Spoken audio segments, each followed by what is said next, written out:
Okay, let's look at the definition of money. Was that money can be defined as anything that is generally accepted as a medium of exchange, a measure of value, a store of value, and a standard for deferred payment. Now, this definition we can say is the functional definition of money.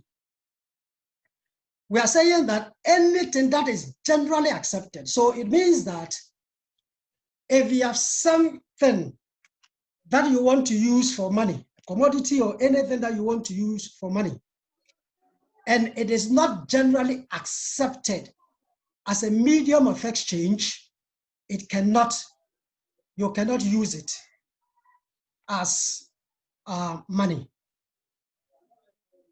Ask your question. Say, Yes. Sir, this is not really a question. I just wanted to give the definition of money. A definition of? Money.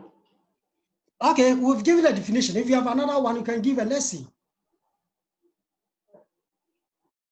Money is any item or verifiable record that is generally accepted as a payment for goods and services and repayment of debt, such as taxes. Okay, it's right. It's right. You see the key points there that is generally accepted as a medium of exchange. That is the key point. So anything that is not generally accepted by the people in the community or in the country, then that cannot be accepted as money. But once it's accepted as a medium of exchange, generally accepted, then we can say that is money. Is that okay? Okay. Then we can then go on.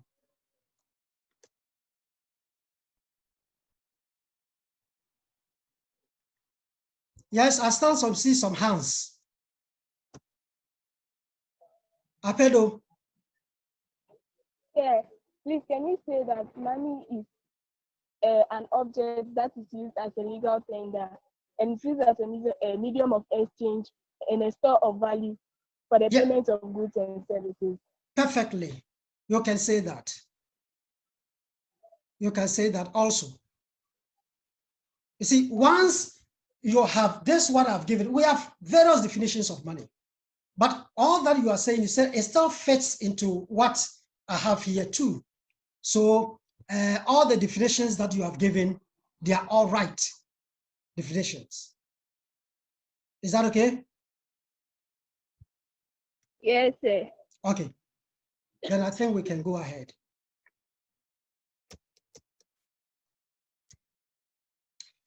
Then let's look at the development or evolution of money.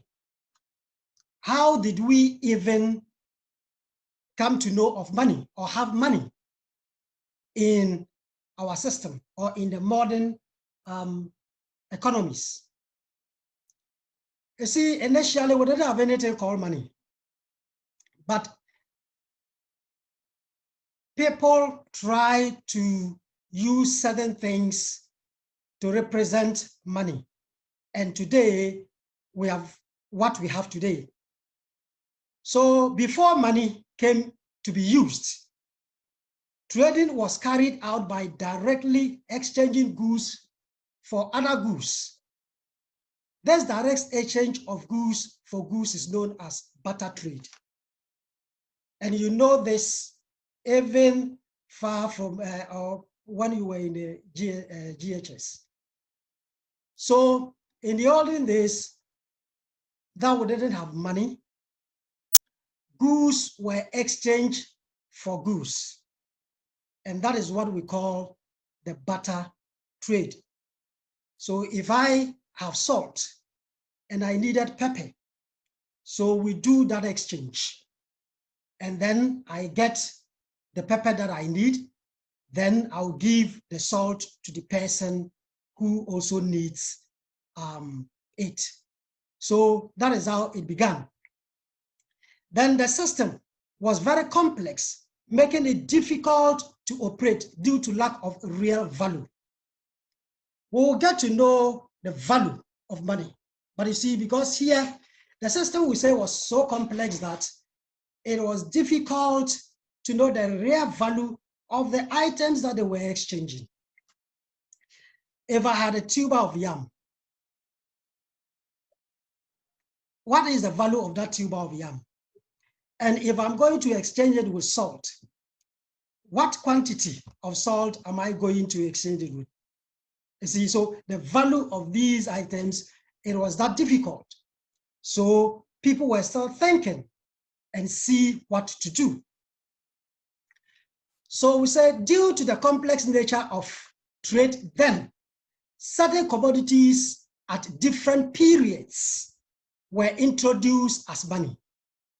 So we have certain commodities, for example, cattle, sheep, salt, skin, leather, etc., were all used as forms of money because they were trying to see what they can do. And this we call commodity money. Now, so when we say commodity money, it is that money that commodities are used as money, and the commodities we've mentioned. So in your examination, they can ask what is commodity money? And you would have to then tell the examiner what commodity money is. So it's a type of money that commodities were used as money. So, and you know the type of items we have mentioned. It tells you they were still bulky. So it went on. So traders at a point in time found these examples of early days money, that is a commodity money, very inconvenient, as they were not divisible, durable, portable, homogeneous, and therefore resulted the use of precious metal, such as silver and gold. And this was also called the metallic money. So they saw the difficulty also with these bulky items that they were using as money. And then they decided to change it to what we call the metallic money, gold and silver. So, and we said the problem was because they were not divisible. You can divide them into pieces. For example, you have a cattle and you want a tuber of yam. How do you divide that cattle, and how much of that cattle, part of that cattle will be equal to the tuber of yam? So it wasn't divisible. Durability was a problem. They were perishable. They were not durable. They were not portable because they were bulky. They were not homogeneous. We'll look at all these things when we get to their qualities or attribute, when we get there. So from the commodity money, we went to the metallic money.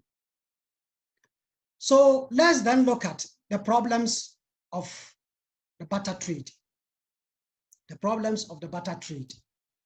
I just put the points there, but I'll develop the notes around them and let you have them. Now, we have 7 points here. So the first one, we say the need for double coincidence of wants. The need for double coincidence of wants. So if you wanted to get what you want, if you wanted to get something, you would have to then have something that another person also needed. So there should be double coincidence of want. For example, if I wanted a tuber of yam and I have pepper, then I should search for somebody who also needed or wanted pepper so that we can exchange. So I can get my tuber of yam and that person can only exchange for the pepper. You can notice that this was a difficult thing to do. So if I wanted a tuber of yam and I have pepper, and all the people I meet don't have the pepper, then me, I should continue searching for somebody who has what I want, and also I want what I have. And when you have that, that is what we say double coincidence of wants. So you want what I have, and you also have what I want. And there trade can then take place. And it was a difficulty. So that was the first problem of the barter trade. The second point is some traded goods were not portable. As we've already said, they were bulky. They were not easy to carry about, to carry around. So you couldn't carry a cow for what distance? If you have a goat, you see, how will you carry that? If you have tubers of yam, how do you carry that? They were not portable. So it became a problem for the people who had these things and wanted to trade. Then again, point 3, we say the indivisibility of some goods. As I said, you have a cow, you want a tuber of yam. How do you then divide the cow? And then what part are you giving? Are you giving the 4 legs and the head just for a tuber of yam? Or what? How are you going to? So it was difficult to divide whatever you had for whatever goods. So that difficulty was also there. Then 4, the problem of lending and borrowing. Now, if somebody wanted something and I gave that particular item out, how do I measure that what you are bringing is the same thing? So there was that difficulty. Today, we have money. If I gave you 1,000 cedis, I just need 1,000 cedis back. So you can measure the value. Then here, if I give you a tuber of yam, now on what basis are you bringing that tuber of yam? So I don't know how heavy that tuber of yam will weigh. So if I give you even pepper or a thing of tomatoes, how do I measure that? So when you are bringing it back, how do I know it's of the same kilo or weight? It's a difficulty. So lending and borrowing was a problem. So the problem is storage or savings. Because of durability, we didn't have durability. These things, you have pepper is perishable, okra perishable, tomatoes, all these are perishable goods. So how, if you are not able to exchange them with what you want, how then do you keep them? For a few days, they will all go bad. So this is a problem. So we'll then come back and then know how money has solved all these things. But these are the problems. So barter trade does not promote specialization. If you want to promote specialization, maybe I just want to farm maize. If you want to do only maize, you will always want to go and then look for many other things. Yes, you want to specialize in the production of maize, or specialize in the production of pepper, or specialize in the production of okra. Then there are many, many things you go around searching for. You understand? So this does not promote specialization. So you have to produce a lot of things at a time, and that does not promote specialization. You have to cultivate cassava, onion, pepper, tomatoes, bread, all these things, and it does not come with specialization. It's a problem. And the last point, the absence of a standard measure of value. So as we said, you cannot measure a standard measure of value. Today, if you're going to buy a pen, you know the pen is 1 cedi, that is the value of it. And that is the measure of value of that pen. So from the problems, we have forms of money. Now we have the paper money or notes. We have coins, and we have bank deposit, or what we call the demand deposit. We all know the paper money that we have now. We have the 2 cedis, the 1 cedi, we have the 5 cedis, we have 10, 20, 50, and recently we have the 100 and 200 notes. And then we have the coins. We have the 20 pesos, we have the 50 pesos, we have the 1 cedi, and I think recently we have the 2 cedis. And we have the bank deposit or demand deposit. So all these three are parts of money. Eunice, you have a question? Go ahead. Sir, Yes. Sir, please, I heard that in the olden days, cowries was used as a form of money. Sir, so if that is true, I would like to know some of the challenges that came with it before we are now using the cedis. Yes, it is true that cowries was used as a form of money. But you know, it wasn't for everybody. It was some parts of some societies. It was not for everybody that used the cowrie for a form of money. Yes, I even came to meet that. It is true.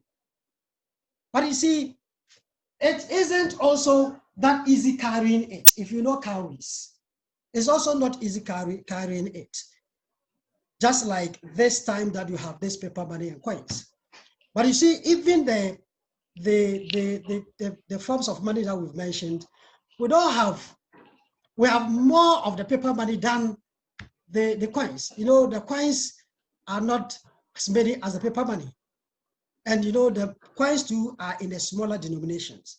Yes, there are even in the northern part of Ghana and some other countries, they use those things even for marriage purposes and the rest. Yes, but you see, it is not every, and that is the problem.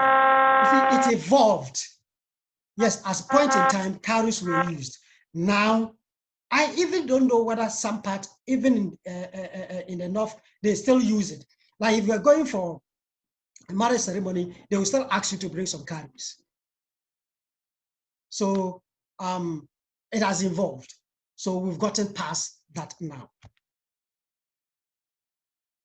Okay. Anybody else? Okay. So we have the demand deposit, and we said the paper, money, and coins. Okay, Apedo,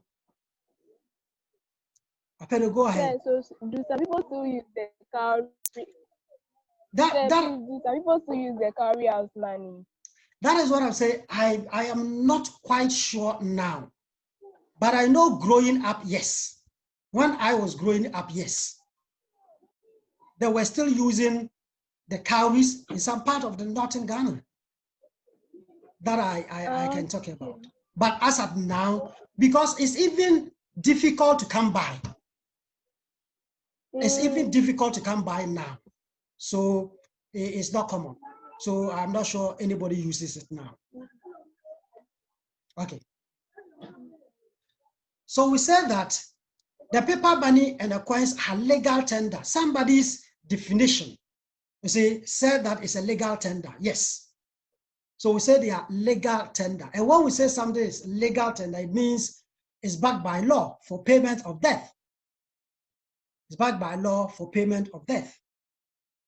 But we can say that for the bank deposit. Even though the bank deposit, I can say yes, it's a form of money, but somebody may choose not to take a check, for example, as a payment because of fear of maybe bouncing or something like that. A fixed check you give the person, so he may, or he or she may decide not to take a check. But for paper money and then the coins, they are legal tender. If you refuse to take them as payment, you can have a problem. So that is that. Any question? Akedo, put your hand down. I think so. Have you put your hand down? You raise your hand. Yes. Okay, okay. That is fine. Then let's come to functions of money. These functions that we are going to look at, you can see them in the definition that we gave. So in the definition, we can see all the 4 functions of money. So the first one we say it's a medium of exchange. So we say the use of money enable people to exchange it for goods and services in an economy. The use of money in trade transactions has helped to eradicate the problems associated with barter system and therefore facilitate business. So you can then use money to buy anything that you want to buy. You are not then, so the hurdle of double coincidence of wants is eradicated, is taken away because of the medium of exchange, the number 1 function of money. So if I want to buy a pen now, I just go and then I don't need to send anything to the seller, but money. Takes the money and give me my pen. So that is the medium of exchange. Then store of value. So you see that, as we've just said, that the medium of exchange, it solves that problem of double coincidence of want, as I said. Another problem of the barter trade was the problem of storage. So here we say store of value. The function of money as a store of value helps people in the accumulation of purchasing power. People do not spend all their money, but keep some for future projects or unexpected events in the future.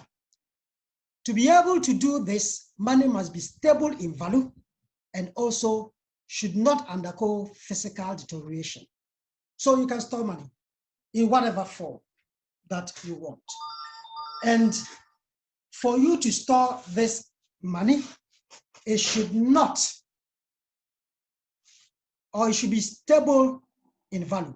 Now, if you keep the money or store money in whatever form, in the future, if the values, then money is not performing its function.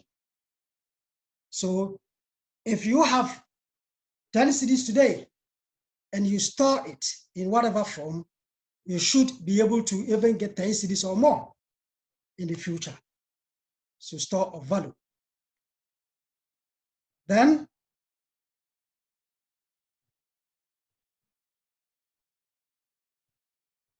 then we have standard for deferred payment. Money makes it possible to buy goods and services today and pay them for them later. Example, loans are granted to farmers and businessmen and repayment made later.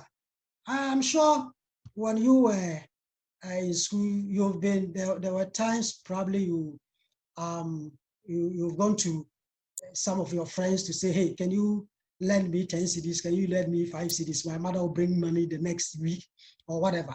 And then they will give it to you when they come, you send the money to the person. Again, you don't have the money. You can go to the seller's canteen And I even told you a story about that, the first batch, that the person was crediting the food, eating on credit, up to a tune of about, I think, 150 or so. And then wishing that he will pay later. And then later she left the school. So you can go and say, hey, let me buy this and I'll bring you the money later. So standard for deferred payment. When you say you buy the item on credit, you can later, you know the amount, so you can later go and then pay for it. Measure of value or unit of account. Money serves as a common denominator with which we measure the relative values of commodities. Money enables or determines the rate of exchange between and among goods, which was a problem under the barter system. We are able to compare goods by looking at relative prices. So today, we can go ahead and say, oh, my phone is more expensive than yours because of the measure of value of the unit of account. So because you know the value of your item, you can then look at it and say, hey, this phone is more expensive than this. This car is more expensive than this. This building is more expensive than this, using the amount that you paid for. That is the unit of account also. And you can measure the value. So you look at this, and these are the four we have just looked at, are the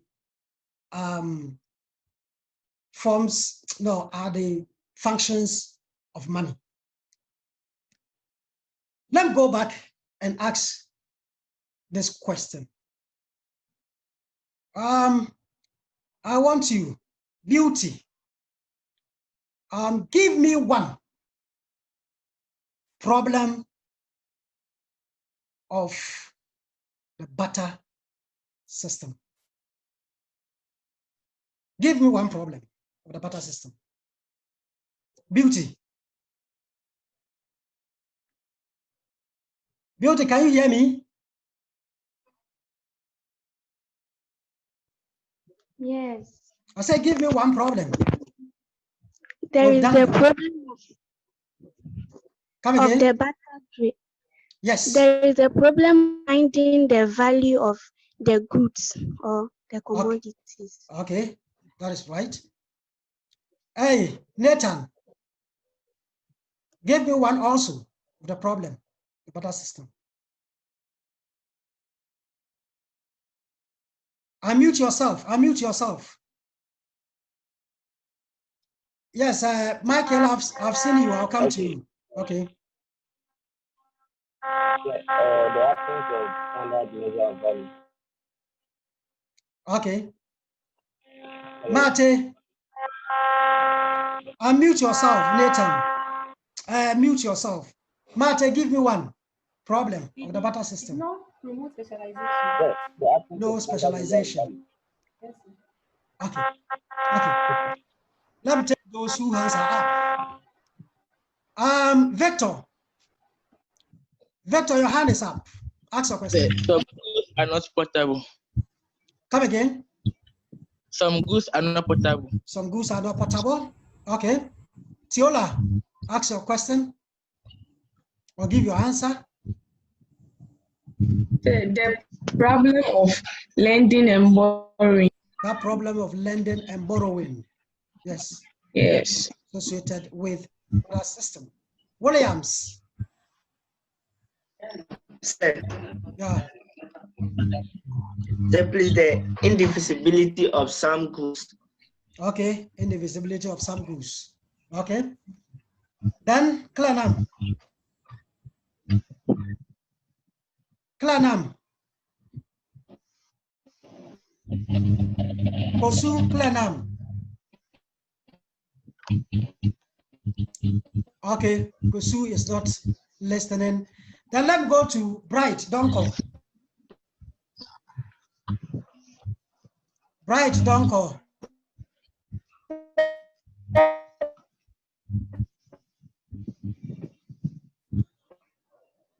Right, Donko. I can hear you. The need for double. The need for double. The need for double Okay. coincidence of The want. need for double coincidence of want. Need for double coincidence of want. Okay. Azaglo, your hand is up.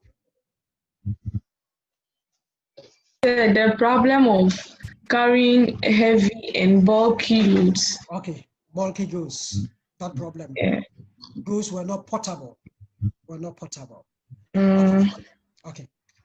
Then we can go on. Anybody who has any question again?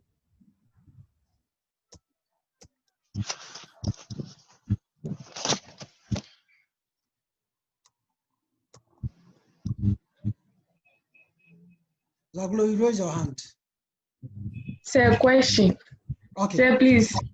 They said money is anything that is legally accepted. So can we use 5 pesos to go and buy? Well, if 5 pesos is legally accepted, yes.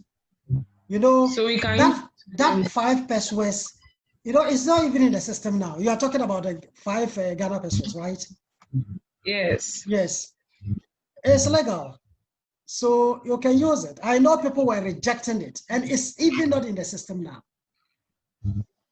But yes, it's a legal tender. So if you use it to go and buy and they refuse to take it, can we send them to maybe, can we sanction them? You cannot sanction them, but you know, yes, any legal tender, if somebody refuses, yeah, you can report the person to the police. Okay. Is that okay? Yes. Yes, okay. Thank you. Is anybody's hand is up? Somebody, I can see somebody. It is William also, so that you can put your hand down and let me. It's Clenam. Clenam and Tula, your hands are up. Clenam.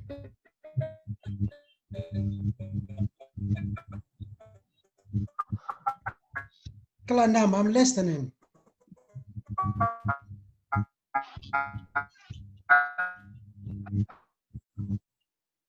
Okay, I can hear you. Just put your hand down and then let's go.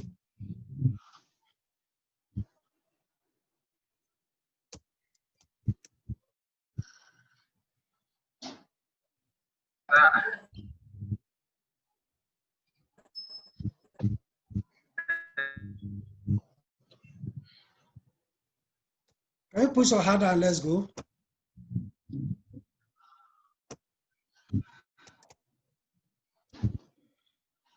Okay.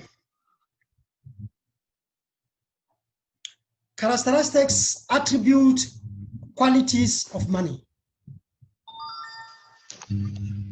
Characteristics, attribute, qualities of money. Anything that you use for money should have certain characteristics, certain attributes or qualities. So the first of it is general acceptability. So we are saying that, as we mentioned, that money is anything that is generally accepted, and that is very important. So say general acceptability. So money should be generally accepted by all as a medium of exchange. For this to happen, people should have confidence in the commodity as money. So you should have confidence in the commodity as money. And everybody who would want to use that money should accept it as such. So general acceptability. Then we have portability. Money must be easy. Money must be easy to move about without, I missed that one, but to move about without facing great problems. In view of this, it must be very light, hence the use of more paper money than coins. More paper money than coins. So portability. The money that we have now, as you can see, is very light and very portable. Now you can have even 2,000, well, 2,000 is small. You can even have a 5,000 on you, and you can still move around with it. Then we have durability. Gold money should be durable and also not suffer any physical changes when kept for a long time. So durability is important. Now you can keep money for a very long time in whatever form, but you know, those days that we had the commodities that we're using for money, you can keep tomatoes, orange, and all those things for a very long time. Then divisibility. Divisibility. The commodity should be divisible into smaller units without any loss in value. Example, 200 note can be changed into 20, 10, 5, 2, etc. cedi notes. So if you take 200 notes, you can simply divide it into smaller denominations. So we say divisibility, unlike the barter system, which you can do. Then we have homogeneity. Homogeneity. William is your hand up. Homogeneity. 2 units of the same denomination should not show any differences. Example, or you say that is, should be the same in size and width. So when you take the coins, the 1 cedi coins are the same. But when you are taking the 1 cedi paper, the notes, they are also the same. When you take the 5 cedis, the characters, the characteristics, the weights, everything, the size, everything are the same. When you take the 50 cedis, the color and everything are the same. So we say they are homogeneous, homogeneity. And then we have the recognizability. You should be able to recognize money easily. It should be easy to recognize the quantity and quality of the commodity used as money. This will make for easy identification of counterfeit money. So it's easy to recognize money. Immediately you see the 1 cedi, you know this is 1 cedi.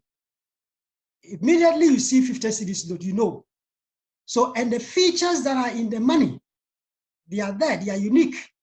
So that is why sometimes when we see counterfeit money, we are able to tell that this is not money. So we should be able to recognize the quantity and quality of the commodity as money. Then scarcity. We say money should be relatively scarce. There should not be too much of it in the system. So the commodity should be relatively scarce, but not too scarce. If it is abundant, it may lose its value. You see, if money is there in abundance, the value of that money will reduce. You see, so the scarcity of money is important, so that you work and you get it. You see, so these are the qualities or characteristics of money. All this we have mentioned, they are common questions that anybody at all, any examiner at all can ask what are the functions of money? I can easily ask, what are the qualities or characteristics of money? I can ask the forms of money. And what is money? And all the things that we have said. So we have talked about the general acceptability. We've talked about the portability. We've talked about durability. We've talked about divisibility, homogeneity. We should be able to recognize money, and money should be relatively scarce. Demand for money. Demand for money. This is the total amount of cash balance individuals and businesses wish to hold at a particular time instead of investing it. Now, if you want to hold money in the form of physical cash and not invested in any other form, then we say that is demand for money.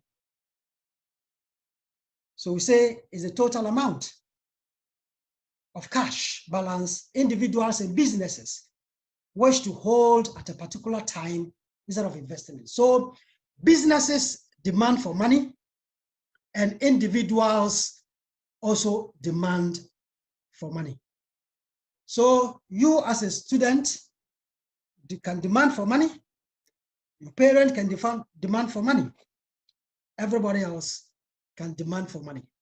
And it's as simple that the amount of money that you wish to hold in cash and not in any other form is demand for money. Then let's look at motives for holding money. If you say is the demand for money is the amount of money you want to hold, then what are the motives for holding money? Basically, we have three motives for holding money. So we will look at them one after the other. The first one is the transaction motives. The transaction motives. People hold money so that they can be able to buy things as and when they need them.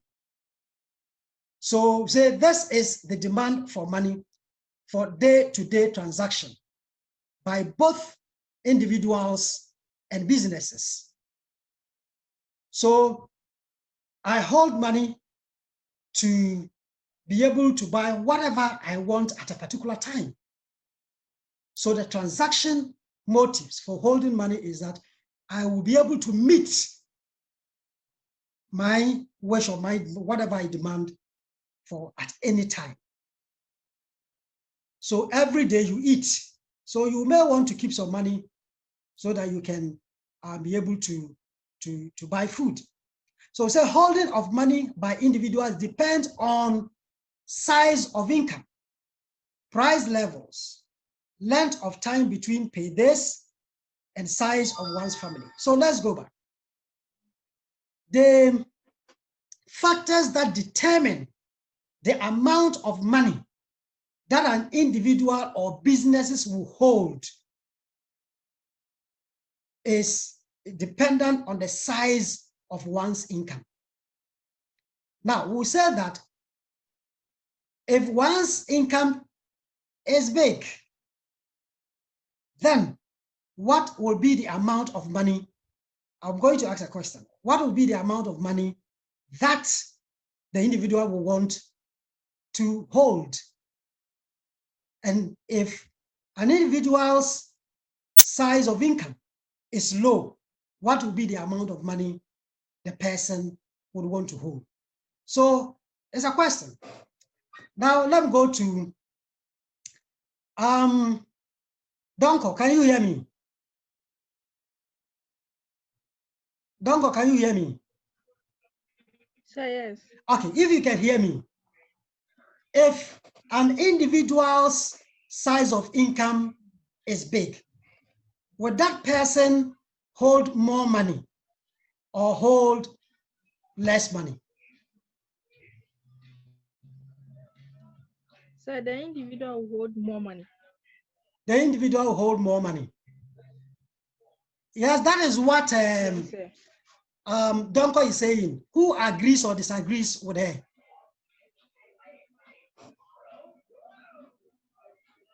Yes, who agrees or disagrees with her? Klanam. Yes, Klanam. Sir. Yes.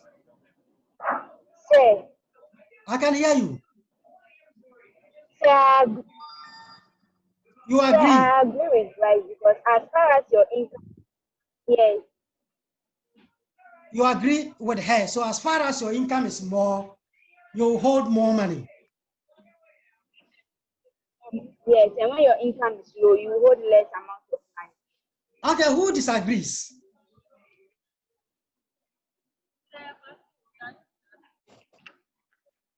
Who disagrees?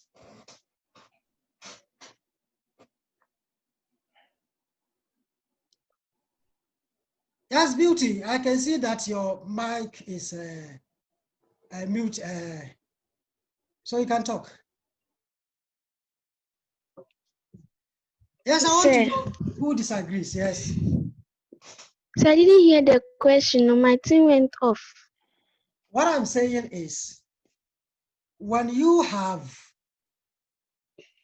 more money, will you hold on to, if your size of income is big, will you hold on to more money or you hold on to less money? So more money. More money. You hold on to more money. Yes. So when your income is small, you hold on to less money. Yes. Why are you saying that? I want to get an explanation. Why are you saying that?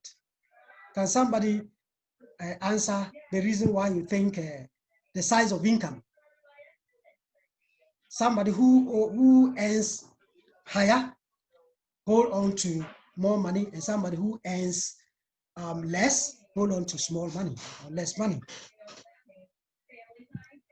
Can somebody say? Yes. So the one holding the less money, that's what he can afford, and the one holding the large amount of money, that's what he can also afford. Okay, so let's go on. Okay, Michael is coming on board. Yes. I said, please, my thought is, if the person is more, then the person will be charged. I mean, the tax will be high, and the person will also be doing investments and savings, so the money at hand will not be more. Okay, but yes, we are talking about disposable income. So after your taxes and whatever, the one you've taken home, see, the one you've taken home, if that is more than somebody, for example, you are taking 1,000 cedis home, somebody is taking 300 home. So who hold more money at the end of it? You see, so we are saying the amount of money that you hold depends on the amount of money or income the person earns. Yes, somebody who has more money will surely have more money for transaction purposes. Somebody who has less money surely have a few or doesn't earn more, we have less money for transaction purposes. Price. Then let's look at price.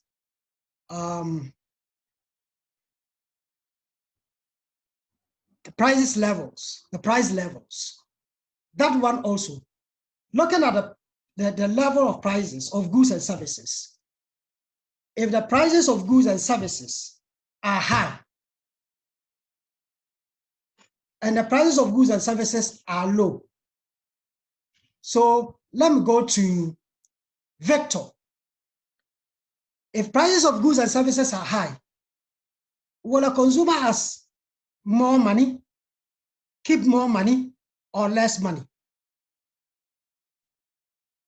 Say more money. If the prices of goods are high, the consumer will keep more money, right? Is that what you are saying? No, sir. We are looking at the price levels. So I'm asking, if the prices of goods are high, will a consumer want to keep more money or less money? Less money. Less money. Yes, sir. Okay. Who else? That is what Victor is saying. So who else?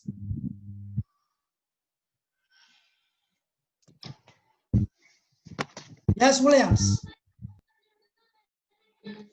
Say please, more money. More money. If the prices of goods and services are high, consumers will want to keep more money. Is that what you are saying? Yes, sir. Okay. Clenham, your hand is up. Sir, please, when the prices of goods are high, consumers will demand for more money in order to afford the commodities. Okay. Okay.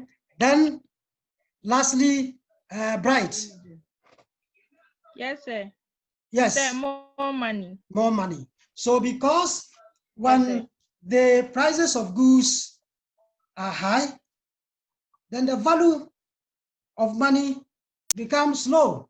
And for that matter, more money will be needed to buy more goods and services. The opposite is true. So when the prices of goods and services are low, then you don't need more money to buy the goods and services. Is that okay? Then we get to length of time between paydays.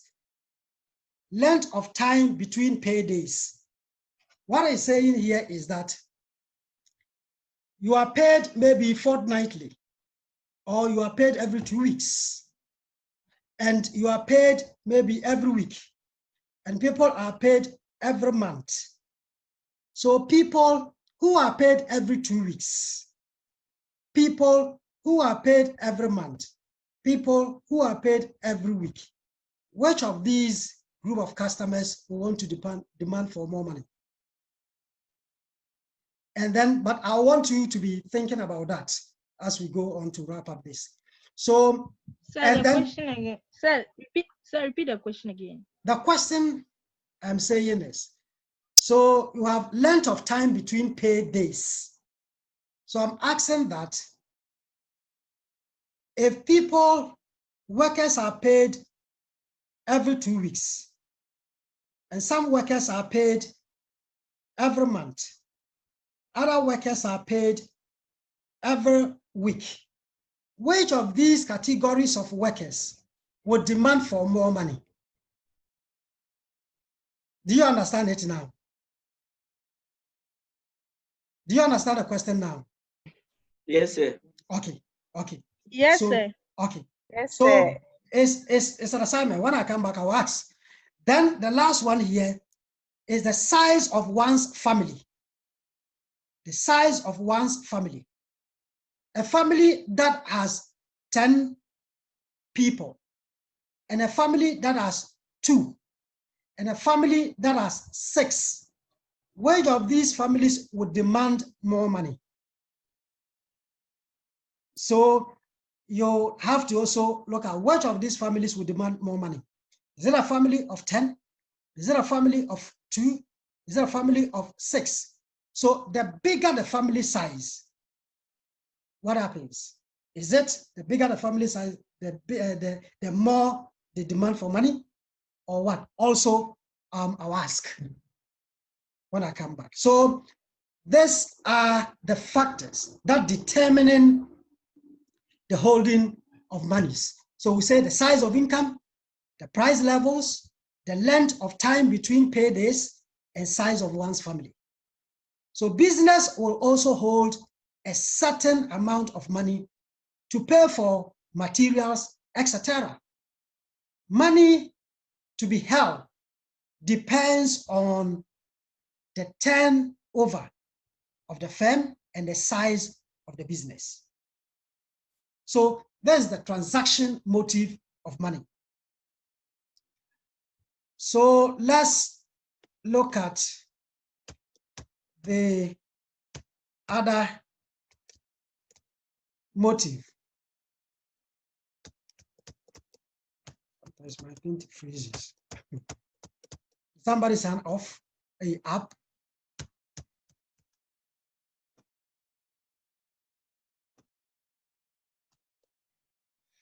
Okay, B, precautionary motive.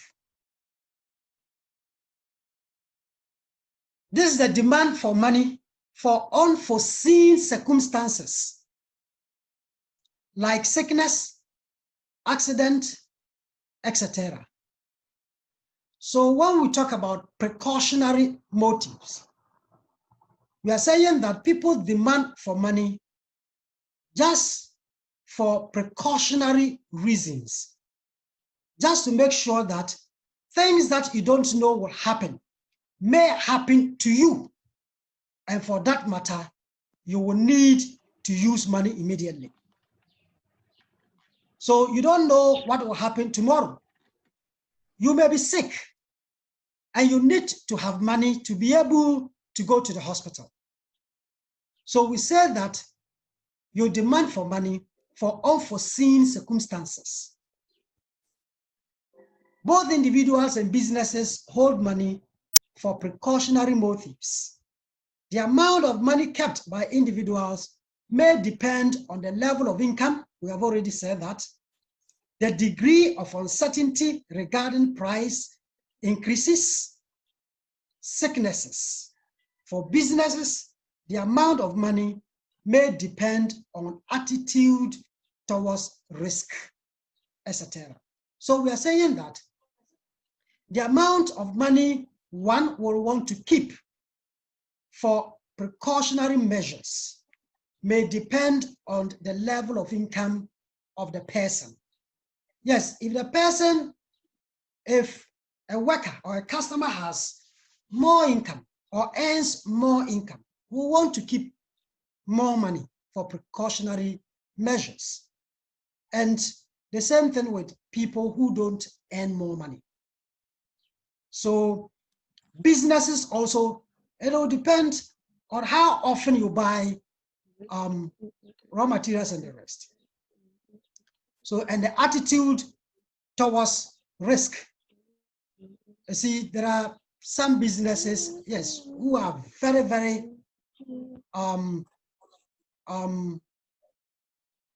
will want to take precautionary measures so that anytime risk befall them, then they will be able to meet that. Let's look at the last one and probably end today's lesson. Speculative motive. Speculative motive. The speculative demand for money depends on the level of the rate of interest and the expectation depending which the level of interest rate.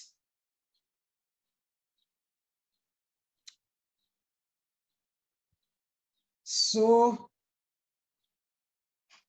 when we talk about the speculative motive, it's about the interest rate and then the bond. So we said that the interest rate, if the interest rate is high, it becomes more attractive to keep one's wealth in bonds rather than in money. In view of this, the speculative demand for money is inversely related to the prevailing rate of interest. So you are so speculative whether to keep your money in a cash form or to invest it in any other form, such as bond. So if you want to then invest it, it depends on the interest rate that investment will give to you. So we are saying that if the money that you are going to keep in form of cash, if you will then put it in other forms, will give you, or will give you more money, you would want to rather do that than keeping it in cash. So people will want to keep this money or demand for money just for speculative motives, so that in any time that they would want to just get investment or invest them, they can easily do that. So we say that when the interest rate is high, it becomes more attractive to keep monies, one's wealth in bonds. So if interest rates in certain wealth or certain investment is high, then one will want to go and buy those investment or invest in those investment. And when the interest rates are low, one will want to keep the money in cash instead of what? Investing in those investment. So we said that the speculative demand for money is inversely related to the prevailing rate of interest. So the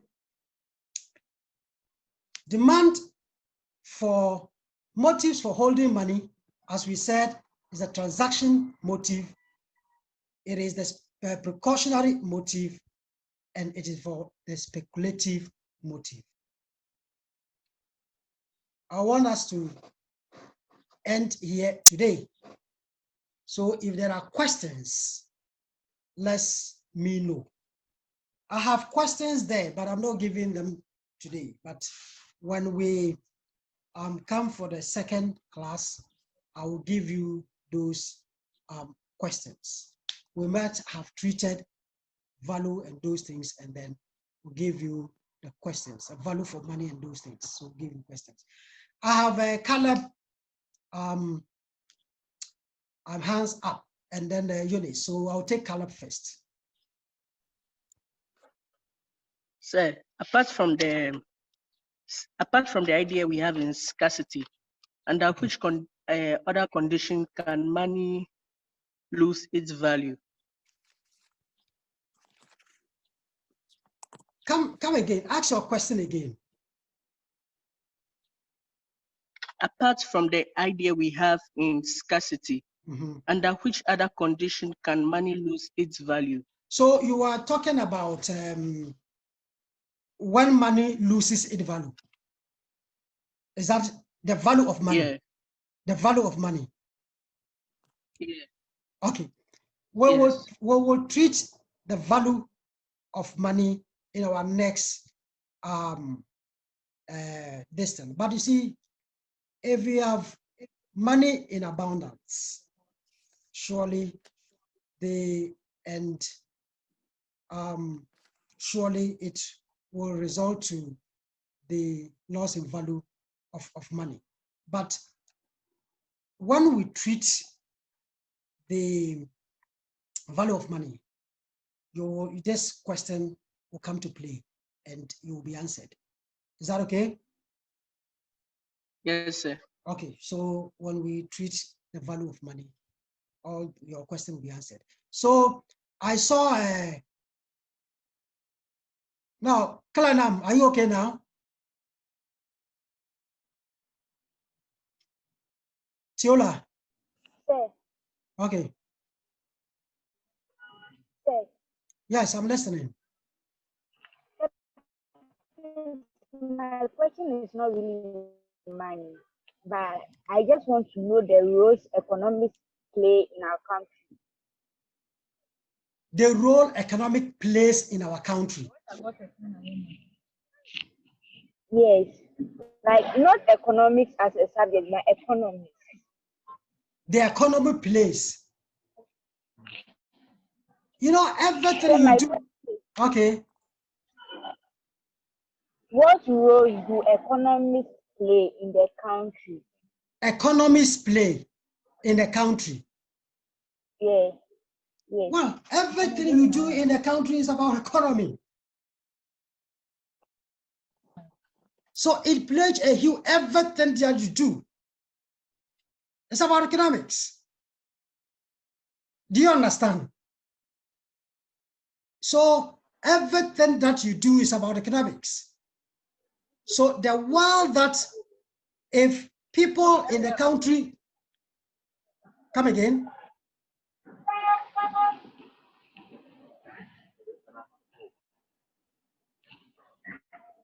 Yes, are you getting me? Yes, sir. Yeah, so what I'm saying is that when we talk about the economy, is the activities that go on in the economy, in the country. So it plays a huge, so whatever everybody is doing, economics activities that are carried on in the country, that is economics. Plays a huge role. Okay. I don't know whether I really answered your question. Tiola. Sir. Okay. Sir, what's fiat money? Yes, it is there. Part of this thing that we will be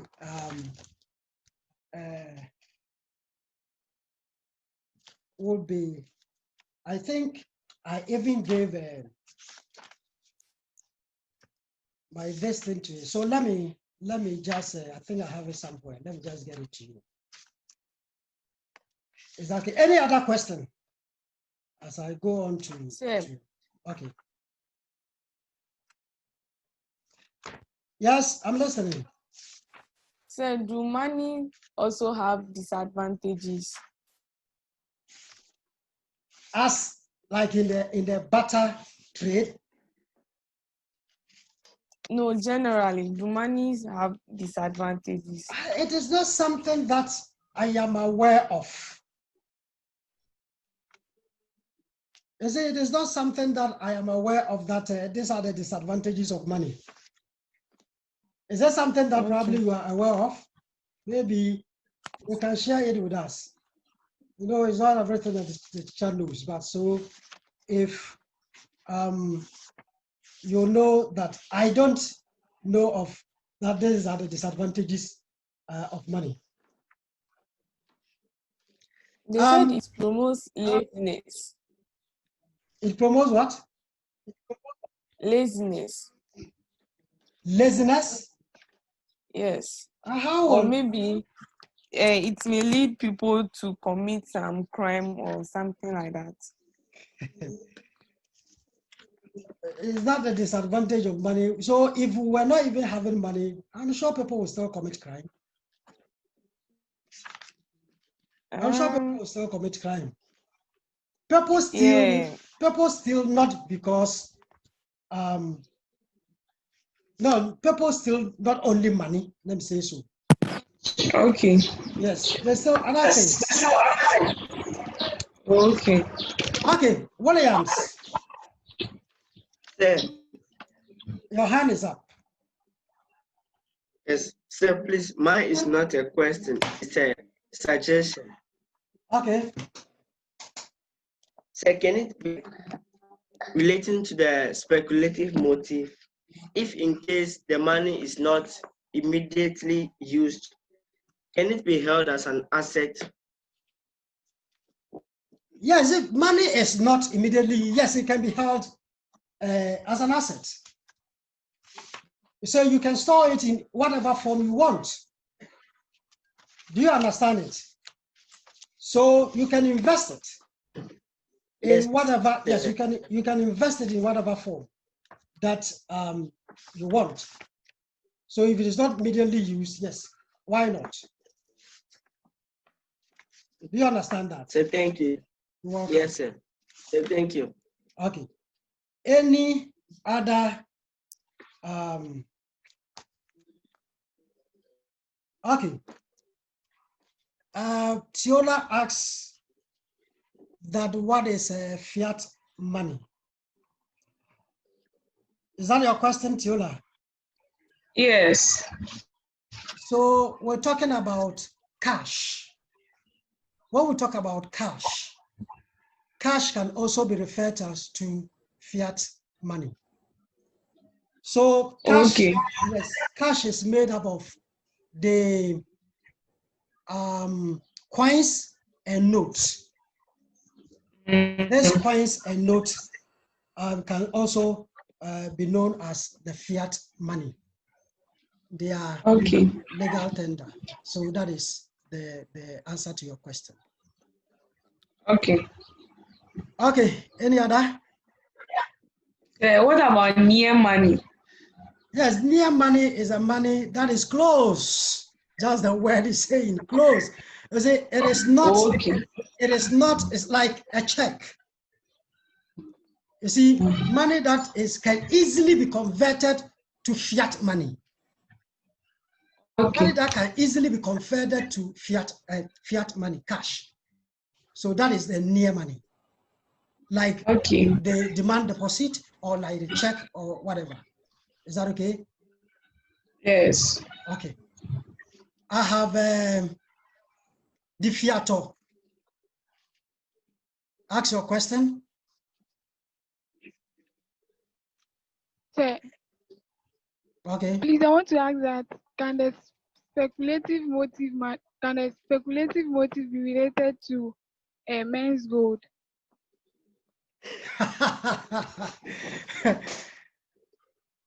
Well, yes, it can, because investment with incomes, right?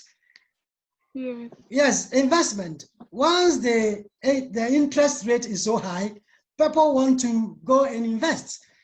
So we are saying that when the interest of the interest is high, people want to keep their money in whatever form rather than holding in cash. Not really very good, but in whatever investment. Is that okay? That will give you more money when the interest rate is high. Yes, men's gold is an investment, but you see what is happening to the customers now. Yes. Okay, so. Thank you, sir. You're welcome. Okay, then we will close for today. I think it's once in a week. So next week, Wednesday, 2:30, we'll meet again. But I want you to be reading your books. I may offload this to the Google Classroom when it is ready so that you can get the notes also. Okay, have a nice week. And then wait. Okay.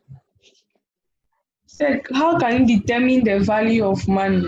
Yes, I am saying that all these we will get to know when we treat the topic, the value of money. The value of money. And even this question is one of my questions that will be given to you. So when we treat the value of money, then some of these questions we'll get to know them. Caleb asked the same question, and I'm saying let's get to the value of money. And once we get to the value of money, we know what it is, and we'll look at the determinants and all those things. You will get to understand all this. Is that okay? Okay. Okay. Yes. Okay. Can I go now? Yes.